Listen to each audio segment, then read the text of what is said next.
Hello and welcome back to the Fixing Football podcast with me, Martyn and Liam. I'm joined as always by Liam O'Meara, and tonight we're going to be discussing the FA Cup. What's the problem with the FA Cup? What's going on? There's loads of little bits. I think we've had quite a successful run this year with the FA Cup. The remaining teams, with only sort of Man City being a regular trophy getter of the Final Four, and hopefully, for all intents and purposes, we'll get a new winner this year, or a winner that we haven't seen for a long time.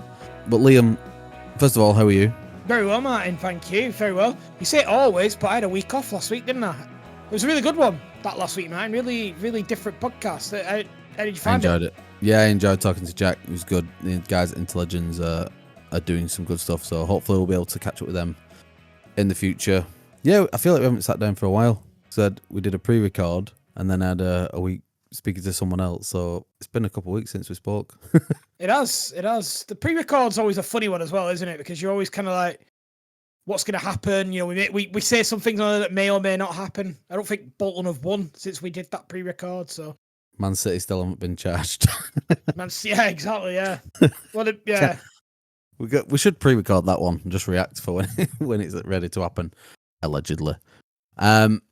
So, the FA Cup. First of all, I feel like I've had a fun FA Cup this year, where it has been on its arse a little bit, for the want of a better word. 100%. I think we've had...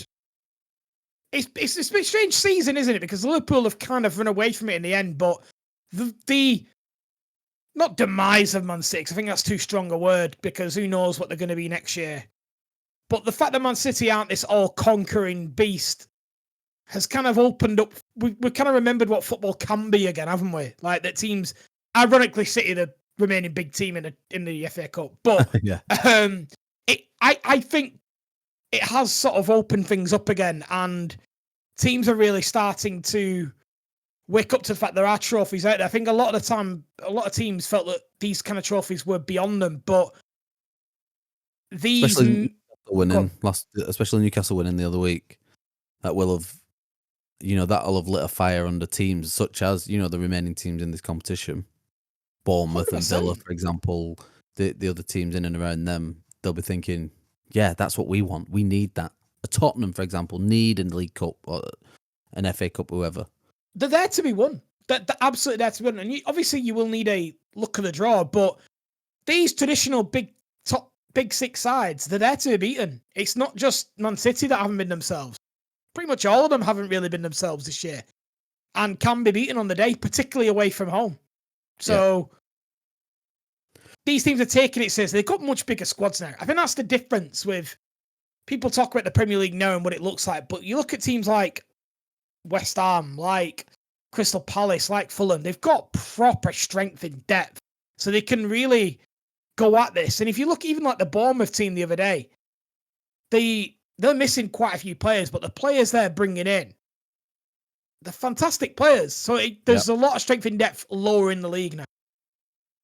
I agree. You look at like Crystal Palace is a good example, but they've got £30 million Eddie Nketiah, who barely kicks the ball from really in the league, who is then available. I know Mateta's out now, so he's been playing a little bit more, but like they've got him, who's basically a bench player, to come in and fill up the gaps on a 100%. And they've got odds on Edouard out on loan at Leicester, isn't it? So there is proper depth there.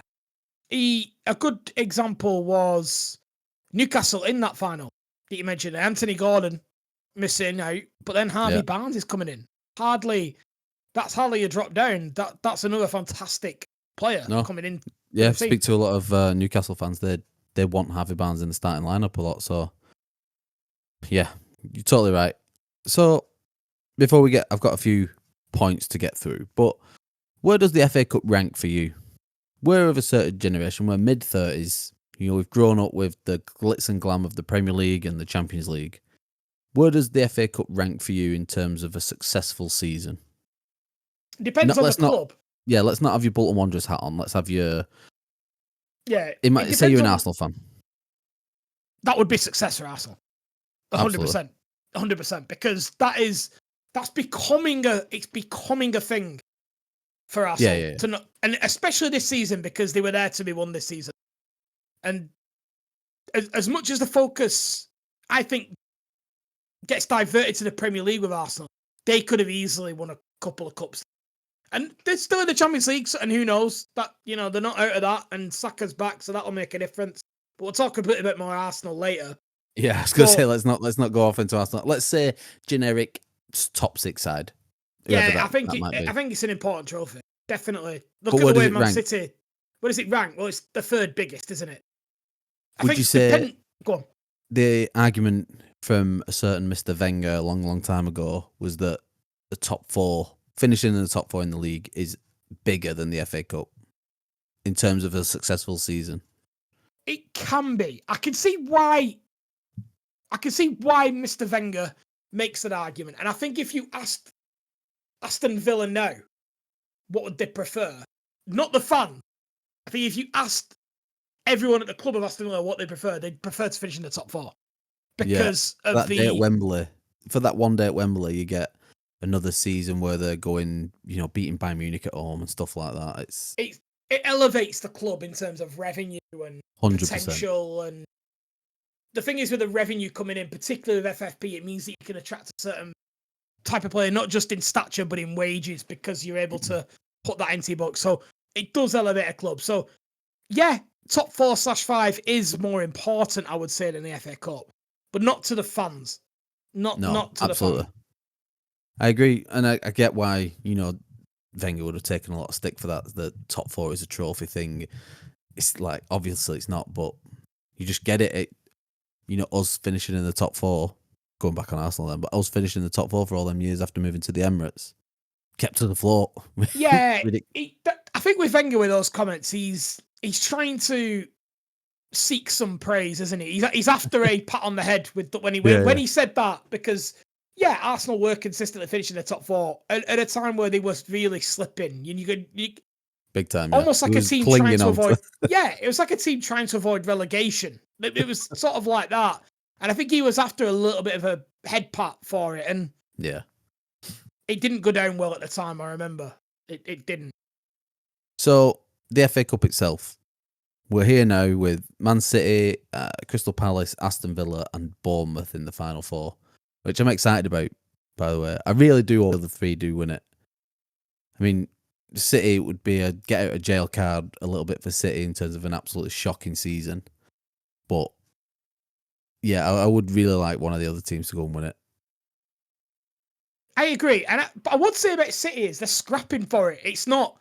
They're not. That's true, yeah. They didn't blow Bournemouth away. I think they were the better seed. I think they did deserve to win Man City. Particularly, the substitution made a massive difference. I'm not shining any light on there that hasn't been talked about already, but they did make a big difference in the game. But they're having to scrap for it. They're not blowing teams away. And they've got Forest, haven't they? Is it Forest? Yeah, I did say Bournemouth were in the semis. They're not. It's Forest. Yeah, sorry. So it's Forest. Yeah, it's going to be Forest versus City. I mean, Forest beat them, 3 weeks ago? Yeah. Blew them away, didn't they? And I don't think they go there. I don't think Forest will go there with any fear of Man City. So even if they do go on and win it, it's still been a very successful cup season. I know this one's a little bit left field, and I know he was sort of bigging up Liverpool's chances at the time, but Jamie Carragher said that the League Cup is a better competition than the FA Cup, mainly because, and everyone took the piss because, obviously Liverpool were in the final and they were about to win it, and it was like he's bigging it up. But his points were semi-valid, if you will, that the League Cup is played on a Wednesday and through the midweek, and the FA Cup takes up these weekends that people are a little bit annoyed when there's no Premier League football like this weekend, and it's just a couple matches in the FA Cup, and then the League One and League Two matches, etc. But what do you make of that? That the League Cup is a better competition. Which one does Sky have the rights to? I didn't know. I didn't hear that comment. They're both very similar to me. I think the FA Cup is slightly bigger. I think both cup competitions, really, as much as we've enjoyed them, they don't hold much stature with the Big Six, which is when we talk about football, we talk about things in a lot of Big Six terms. So, yeah. I mean, you look at Newcastle this weekend, and their amazing celebrations. 300,000 people they had there. Yeah, and it's amazing. Like, It is. It is amazing, but is it a bigger one? No, but neither of them are massive, really. That's the thing, and we've come up with a few points that we would consider problems for the FA Cup. Now, whether they are problems that are keeping it from being as prestigious as some people might want to view it, or they're just problems that we can get rid of because the game's moved on. And you had a few that you wanted to highlight. Yeah, 100%. There's been a lot of real changes this season. So I think the first one that we've talked about quite a lot, so we're not going to go into this in too much detail because we've covered it in quite a lot of detail in an earlier podcast, but was the idea of no replays, really, this year. This year being the year of no replays and the effect that that's had throughout it. I don't like it personally, but I understand why it's been done. So if you want, I don't think we get dragged down that thing now. If you want to, we'll put a link to the previous podcast and we discussed that for about a good half an hour or so and the pluses and minuses of that. But that's the first biggest change. We did highlight this at the time, but it's poor taste when, on an FA Cup weekend where, the fans are, and certain fans, I can't remember the team who really suffered this year for not getting a replay. Was it the team who played City earlier on? Tottenham. It was Tottenham. Oh, it was Tottenham. That's right. Yeah, it was. It was not a non-league. Was it a League Two? I can't remember. I feel bad. But I don't know. Well, I sprung this on you. But then you've got teams announcing their pre-season tours of there's going to be a North London derby in Hong Kong, and then there's the Newcastle going to Australia at the end of the season for a post-season tour and stuff like that. Do you think there's a little bit in poor taste? Maybe, but if people are going to suggest that money dictates these decisions, then, well, yeah, obviously. Of course they do. And let's be very frank about it. A lot of these non-league clubs, they'll have a great attendance of that one day, but you go the week later, they'll have 20% of the fans there. Yeah. I think people get upset when they see these tours of Hong Kong or Australia, the Middle East. Yeah, I get it. It might well be in poor taste, but at the same time, that's just the way the world is. It is, but it's like that. You like mourning at capitalism. I get it, but it's a little bit. But the real reason why replays are scrapped was due to player burnout, and then you're adding this additional craziness. Yeah. I mean, pre-season and post-season. I mean, post-season tours are a little bit new, but pre-season tours aren't anything new. It just seems like a little bit poor taste from the clubs to choose an FA Cup weekend to. Maybe I'm being a bit soft, but yeah, I mean, we talked about the player burnout thing, and I was skeptical of this. I think it's a very convenient excuse. I just don't think the big six clubs really that interested in the League Cup, and I think the less games that they can agree to play in it, the better. I think if you'd asked Arne Slot now about that Plymouth game and the team he put there, does he regret it? I think in front of a media thing, he'd say yeah, but privately, I think he'd say not really. It's give us a good break to make sure we secure the Premier League, which is the only real goal this year. Yeah, I mean, I totally agree. So what was your next point? Next one that you wanted to pick up on? So other real changes. The one this weekend that was agreed, and no one really talked about it at the beginning of the season because I suppose why would they? It's not a big deal, but was the idea that these quarterfinals stood alone this year. So the Premier League had agreed to move their games to the Tuesday-Wednesday slot, which is not always the case. Usually this does compete and then some games are played midweek. But they'd agreed to move all the games and have a full Premier League round this evening. They also need to do their fantasy league teams. Don't forget, they sneak fixtures there. So that's new. And I was wondering, what did you think of the FA Cup quarterfinal weekend? First of all, there's a lot of good matches. So that's one thing. I think it was competed at a high level. And I think the timing's important with this one because it's coming off the back of the international break. So for me as an Arsenal fan, extending that by a few days is no biggie. You're already 2 weeks without a game. So another 3 days is no big deal. So I think the timing worked in their favour to do it like this. However, I don't know. I didn't see a problem with it. there's something about the FA Cup where it should be special and it should be given some gravitas. And if this is the way to do it, I'm sort of all for it, really. Yeah, I don't disagree with that, to be completely honest. And I get the best of both worlds, because obviously I support a football club that won't be affected by this. So I get to watch 4 very competitive games. Preston Villa wasn't as competitive, I would say. But I get to watch 4 really good games.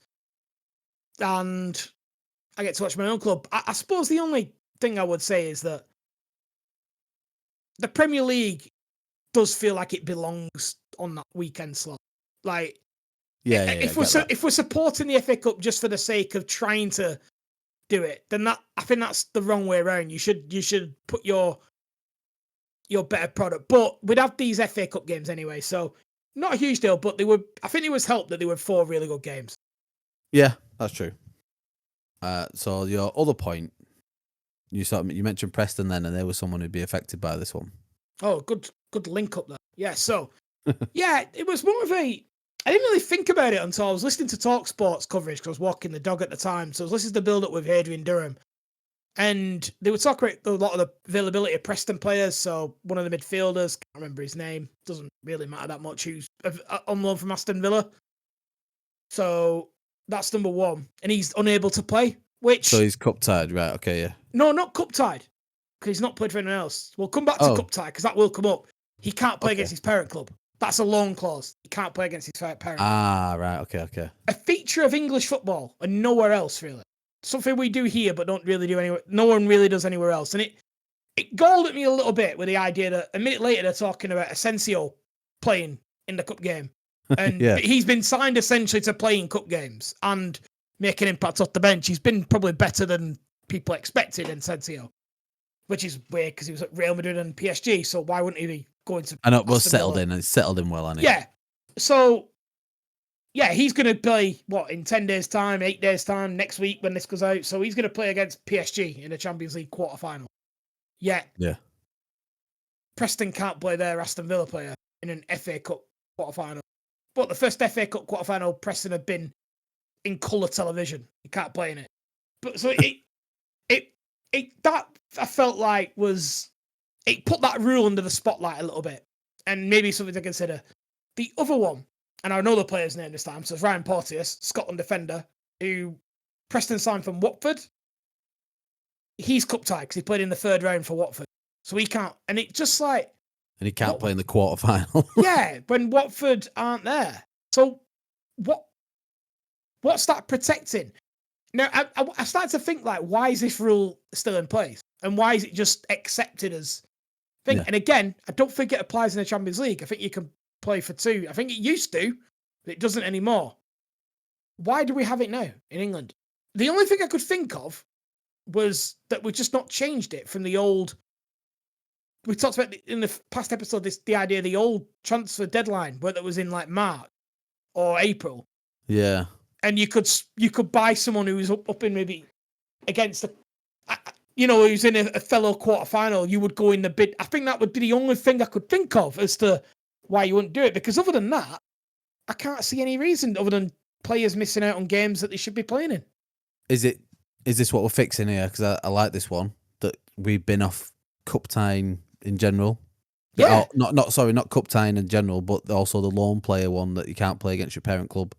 100%. That one's a bit more debatable because I kind of get it a little bit, but I wouldn't do it. But the cup tie one, I can't. I've been thinking about it since the the Villa Preston game, and I can't think of a single reason why it matters. In La Liga, I know Real Madrid are famous for loaning out players and them then scoring against them in the league. like it seems to happen every season for someone. Because for me, the playing against your parent club thing is actually anti-competitive the way that we've got it, because theoretically it supports this idea of talent hoarding, and because you can make other teams better to beat your rivals, but they can't be better against you. It's almost unfair to do it, really. I agree. You get it in the past because maybe there were only a few clubs, say Man United, for example, in the early 90s, with a shitload of crop of talented players coming through.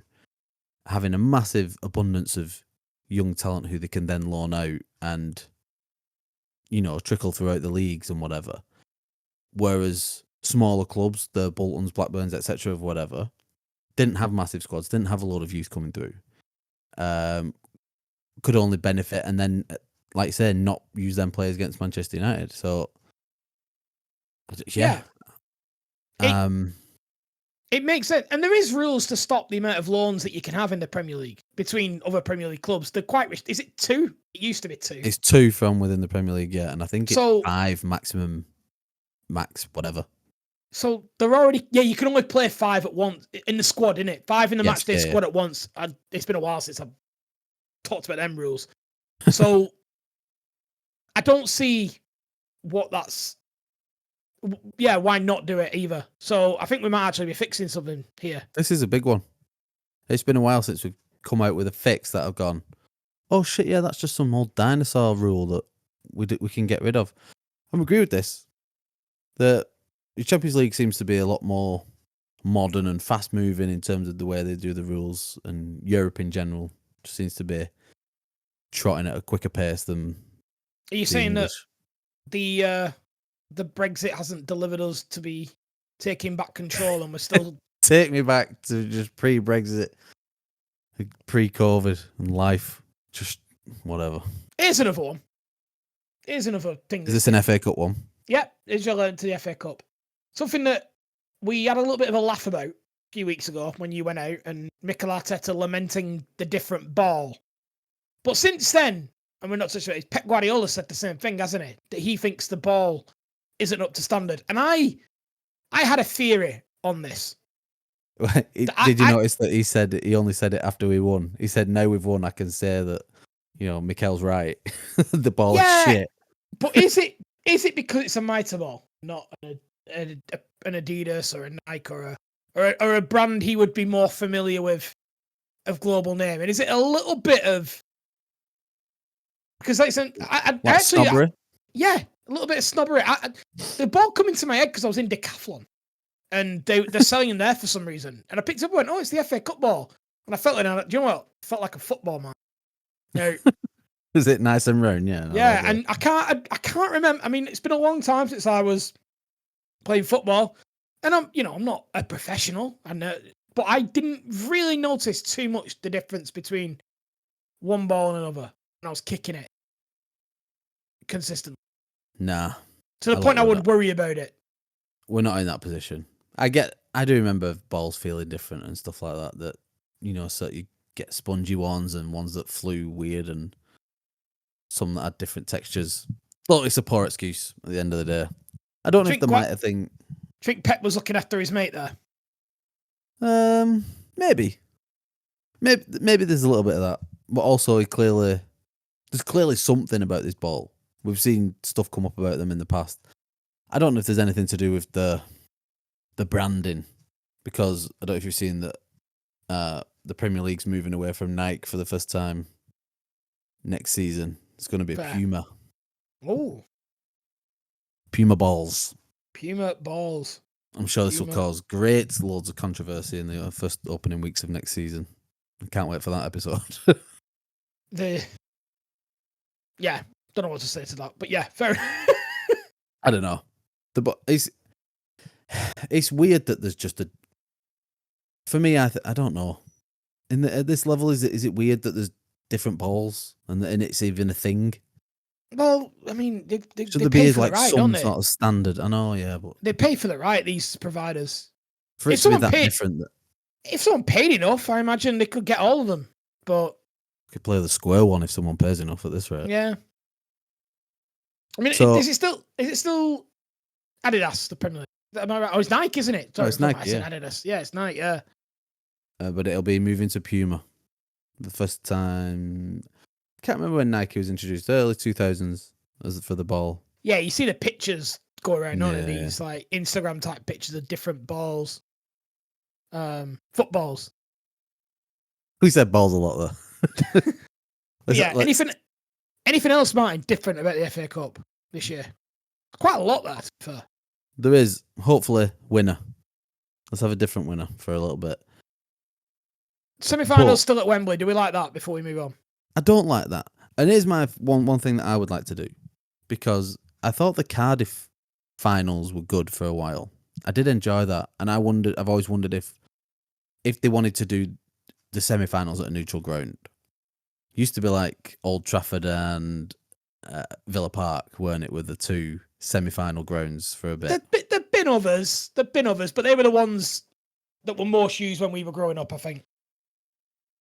I would like the Millennium Stadium to take the semi-finals, because then that's equally as special, but it's not as special as Wembley, and it keeps Wembley this thing. The problem is we're going to end up back at money again, and this is why it is happening, and why I've been filling Wembley a couple more times a year than what needs to be. Maybe. I mean, it needed paying for. That was always the reason for it in the first place, didn't it? We built it. We need to pay for it. I mean, I don't know where we stand on I don't know where the FA stands on it being paid for now. I can't imagine it can be far off. No. There's a lot, not with the events that it does as well, but I think in an ideal world, you'd see them come away from it. And just for the semis, what do you think about that? Still a neutral ground that the Millennium Stadium is one, or any neutral ground? I was going to say, I'd just move it around. I'd probably have a requirement that it's over 50,000 or over 60,000.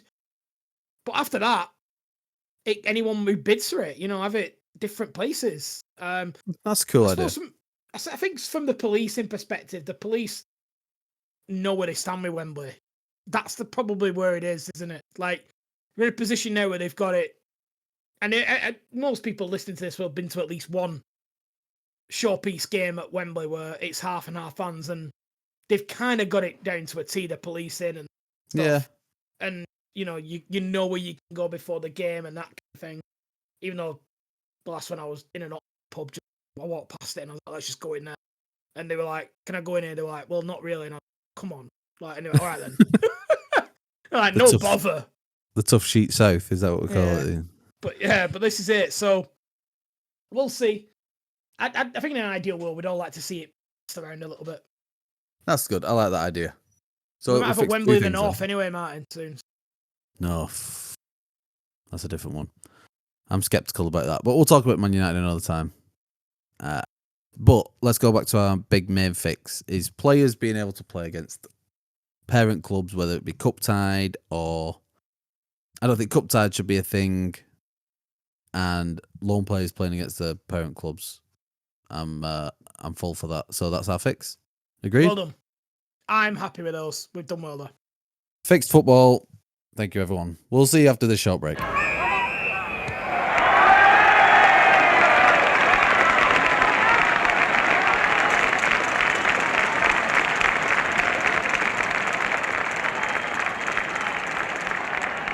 And we are back. Right, Liam. It's been a minute since we've had a chance to catch up. How's Slimming World treating you? Doing really well, Martin. Thank you. Just shy of 5 stone loss now, so well done. Yeah, thank you. I'm proud of you, mate. It's a lot of commitment, that. Hey, to be honest, I've got to agree with it. And anyone look, I don't want to be like the preacher guy, because I know what it's like when you've got a bit of weight on, and I know what it's like when you've got a bit of weight on, and you hear people talk about it like it's the easiest thing in the world. And yeah, what I would say about SimWorld is it has given me a lot of structure with it, and that has helped us as well. Anyone who's looking to try and get moving, Coach to 5K's changed my life. Like, I cannot speak more highly enough about Coach to 5K. Slimming World is amazing, and that structure's been good for me, and the mix of food is amazing, so I'm eating better than I've ever eaten. Like, it's not just diet food, it's like veg and thing. My diet is amazingly good. But Coach to 5K, anyone could do. Benefit from it. So anyone who wants to talk about that stuff, feel free to ask me. I know what it's like. We're looking for a sponsorship from the Coach to 5K app. we would be glad advocates of it. Shout out to Sarah Milliken. Keep telling me to keep going. He says that he's on your commentary. Yeah, that was. I'm a Coach to 5K graduate now, Martin. But yes, I was cheered all the way on by Sarah Milliken, who no doubt had a great weekend as well. So yeah, with the rest of them. Talk to me about Bolton Wanderers. That's not going as well. We've had a bit of a dip, and I think what's frustrating is we're not playing terribly badly either. It's not like our form has turned.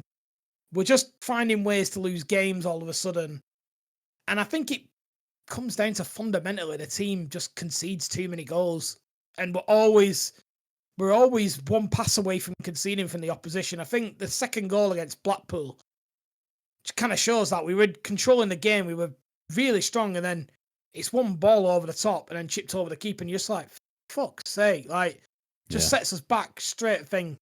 And it is real. Sometimes football's simple, and if you're not defending, it's not just the defenders. I think that's where people can get things wrong. If you sign new defenders, it'll fix it. It's the whole team's attitude to defense. We're not fast enough pressing. We're not structured right. We're not awake to an attacker going in behind us. We're not clever when it comes to someone breaking away and committing an early foul to stop a counter-attack thing. We're just not on set pieces. There's always a spare man that can nod in again. We're just not very good at defending, and it's costing us repeatedly. That's 3 losses in a row, is that right? It is. Then Wigan this week. Tonight for the listener, yeah. I'll be there. The Brick Community Stadium tonight. I didn't know that had changed. Yep. The Brick Community Stadium it is now. Hopeful? More hopeful than I've been in a long time going there.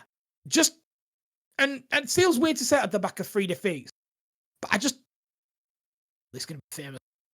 I just don't think Wigan are that good, and I think they were very lucky to beat us this season at home. That's getting clipped out on Wednesday. Yeah, I know. I'm dreading saying these words coming out of my mouth, but it is genuinely what I think. So I'm not going to be like shy away. I'm actually going to say what I think, and I do think that we've got the beating of them this week. Good, but I'm hopeful. I'm hopeful. You know, I'm a armchair Bolton Wanderers fan, so I'm more than hopeful for him. Yeah, because you live around here, and you like. Even Luke said this to me the other day when I was talking about something else. Like, because he was trying to get on my case about these 2 games, and even he will admit, Wigan's the worst. Like, because everyone. I said this on a previous podcast. Everyone hates the rivals, but we live on the border of Bolton Wigan. We played football in Wigan every week. We know, like, it's not just about the football teams, it's the towns. We know what they're like. It's another year as much as you comments. Yeah, exactly. You know, do you think it's funny that we lose every once in a while? Because it's funny hearing me get angry. You don't want them to win. And that's where I know that's true of you, Luke and Scott. None of you want them to be happy. So, fingers crossed that tonight's the night. But it definitely won't be. 2-0 Wigan. Yeah. And then full week of Premier League fixtures to come up. Yes. Who have you got, actually? I've not even looked, mine. Fulham at home, Arsenal. That's a tough game for you, traditionally, isn't it? It has been. And Fulham coming off the back of losing to Crystal Palace at the weekend, that's right. Yeah, they got battered by Palace. They got torn apart. I'm hoping we could catch them still on the down slope because we have Real Madrid after that. Arteta said Saka might feature. Saka or he's seems to be back. Fit to play the full 90, Arteta was sort of suggesting. I would be shocked to see that, I must admit. But I don't know if I think he'll start. I don't think he'll play the full 90. I think he'll start. I think he'll start. And in my experience, I think that's better. It's better to start and grow into a game when you're coming off the back of a muscle injury. For him to suggest, first of all, for him to suggest that he could start would mean he's probably been in training for a little bit longer than Arsenal have let on. And is a little bit more ready. You're saying Arsenal were conscious of an international break, man? I wouldn't be like them. I don't think he was ready 2 weeks ago. But maybe, the extra rest has I'll let him off this one. I'll let him off. Yeah. So I can see him. We've lost Calafiori, though, who's been playing well and starting a bit more recently. Timber's back. Ben White should be back. I'm hoping we could just have a run at it. I'm going to get hopeful every week, especially it's Liverpool-Everton this week. Can I just say about Timber? I do like Timber. Yeah. He just doesn't play enough, does he? But I actually I think he has actually played a lot, but go on. Yeah, the United game particularly, when I was watching him in that game, I thought he's got a bit more about him than I thought he did, Timber. Me too. The first time I saw him, he was left back, and I think that's where he was going to come in as a extra inverted left back, because he's gone from centre back to right back to then playing at left back. What I will say, I really liked him. I think he's amazingly technical. I think Ben White is a better right back, whereas maybe Timber might be the better footballer all round. I think Ben White is better, especially with Saka and Odegaard. They just have that link and history and chemistry. You know, maybe Timber's better long term. Maybe Timber slots in at centre back further down the line. Who knows? He's very versatile. Do well to play centre back there. But yes, it's good to have players that can play a number of positions and with injuries, because you can't. You're pretty well covered at the back end of the pitch. Yeah, because we've got 9 centre backs who can all play fullback. Exactly. So you kind of, but like we joke, but that you kind of set there. And even in midfield, to an extent, I feel like you probably could do with another body in there, because Jorginho's probably not got another year in him. Well, I'm glad you mentioned this. This is actually really smooth from you, but I don't know if you've seen Arsenal announce their new sporting director this week. Yes, the one from Atletico Madrid. Yeah, been at Atletico for 12 years. Highly sought after. I'm not sure who else had tried to get him, but I think as soon as we'd... Well, can't be that highly sought after. You can't think of a single other... Anyway, I'm sure he was. The fact that someone like him's made himself available, or he left, I think he just left, and then we'd announced some interest. So anyway, he's in to replace Edu, and I'm looking forward to that. I think one thing I will say about it is it doesn't stink of an Arteta appointment. You know, we spoke about Arteta's sort of control at Arsenal, but it rings more like a club appointment, as someone who they think is, you know, best in class, whatever. He's got a great track record. He's had some stinkers, they all have. But yeah, this looks like we've gone for someone who, you know, he will have to work closely with Arteta, but it's not like a job for the boys thing that Arteta's got his foot under it. And I think got a question on this though. I think it's a good fit. And I'm excited to see what the summer brings with already Zubimendi. David Ornstein's been quite vocal on that one, that it looks really close to Arsenal. I'm not going to get my hopes up until anything's signed. The Victor Gyökeres links have been rife again, because I think he was keen on him for Atletico for a while. And since he's come away from that job, it looks like we might be pushing that one. 60 million if you bought him, and I told you so. But anyway, I've got an interesting one on this, because a lot of the noise that we talked about previously with the Edu thing, that, like you were quite rightfully said, that Arteta was going to be a bit more in control on this. Do you think the reaction to not signing a striker has made Arsenal think that we need to share some responsibility? We can't have this being all on the manager or all on X person. We need a bit of a boardroom to share the responsibility of these. Yeah, that's a good point. I do think that it can't all be Arteta, and I don't think Arteta was particularly the bottleneck there. I think there was... No, I'm not saying he was, but... No, I could see why but he won't want it pinned on him either, because it undermines him, doesn't it? Yeah, exactly. Big time. I see it as more of a vacuum at the time, with Edu departing and us not knowing what's going on, and no one really taking the reins on that. And then...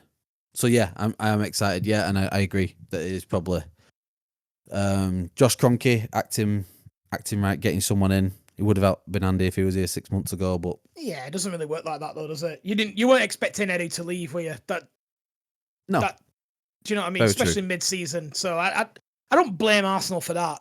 I just think you could have got a loan striker in, but anyway, whatever. Even Evan Ferguson's at West Ham, like that. Anyway, yeah. We don't need to go into Arsenal leader striker. We don't need to cover that. Have we mentioned that twice? Yeah. Is there anywhere else we need to stick the knife into? Bit of fun. I don't think so. I think we've covered everything quite well. I think The next we'll have time we more- talk will be right before Arsenal v Real Madrid. I'm so excited for this match, by the way. I was about to say there's a lot more to discuss after, because afterwards you'll have had some games, you've got that game on the horizon, and we'll have played Wigan by that point. So we'll have something. And I'm sure there'll be more to fix, because this game, as much as we love it, Liam, it's not right. It's not perfect. We could fix loads of shit.